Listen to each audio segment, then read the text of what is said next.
today we're going to look at, we're just going to go a little deeper with the emissions databases. So if I go back to my ESG and if I go to configurations, you remember that we already added some emission sources. So these emission sources, we saw that we can get them from databases. The database that we included in our previous video was this database, but this one, as you will see in literature, is yeah, it has its merits, and but it's mostly, if I remember correctly, it's mostly it's mostly useful for scope 1 and scope 2, if I'm not scope 1 and 2, if I'm not wrong. And I don't want to give you rumors, so I'm just going to stop here. The point of this video is that you can have both IPCC and the Agence de la Transition Écologique, that database, for both your to measure your emissions. In other words, where one is not strong, you can use the other. So this was already loaded, and you can see we have these sources in here, and there they are. So here we can see that we have 415 sources, and we have how many emission factors? 6,520.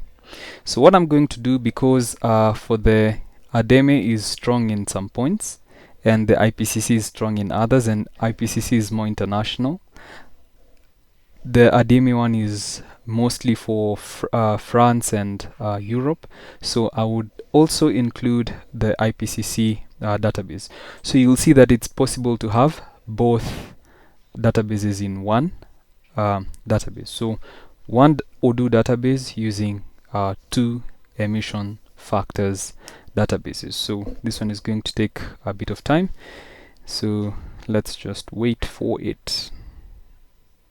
Okay, perfect. So I have just loaded the IPCC database as well. So you can see there are emissions right here, and you can see that the source database is the IPCC. So now all my two databases have been installed in the system. I'm just going to go to emission factors, and here you'll see that for every emission factor there is a source database. So some are from ADEME, some are from IPCC, and now you can see that I have over 10,000. I'm going to group them by database because there's a possibility for that. So you can see there's two which have no database. This was for employee commuting, which was there by default, and there's one for travel to Warsaw, and those are the periods which were given. Now I want to just look at some emissions from the ADEME. Here I can further classify it into scopes. So I just want to filter it by scope. So if I go to ADEME, I can see there's scope 1, scope 2, scope 3, and IPCC will also be the same. So now here you see I only have scope 1 emissions.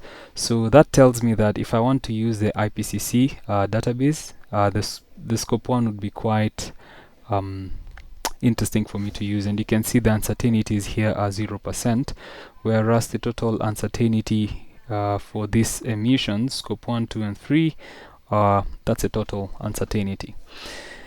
I also want to see something else. Want to go to scope 1, for example. Here I'll see there are emissions right here, and I want to check the whole list. So I'm just going to increase the list here. Okay, perfect. So now I can see all these items, and you can see it's quite technical, quite technical names. But let's talk about things we know. For example, concentrated coal. I can look for biscuit, for example, baby biscuit in here. Yeah, you can look for bitumens. You can see some of these names are actually in French. Jet fuel B. You have land usage, you have steam coal, you have coke from hard coal, and we're still in scope 1. There's gasoline, scope 1. Yeah, so there's all this, so probably you can just take your time to just go through the list.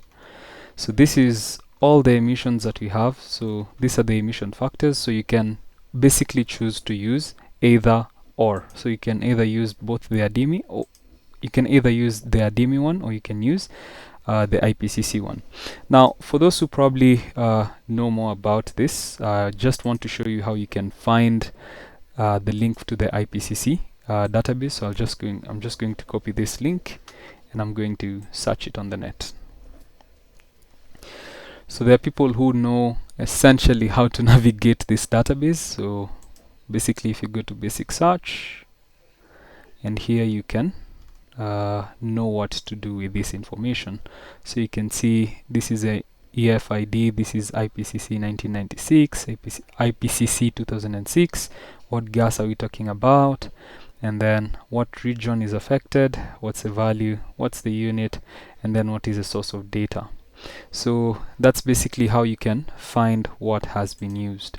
Before I go, I want to show you a little last thing. So if I go to emission factors, I can further classify it into regions. So here you can see I grouped it initially by database, but now I can group it also by region and regional conditions. So you can see that I have Africa mostly, because this is what concerns me.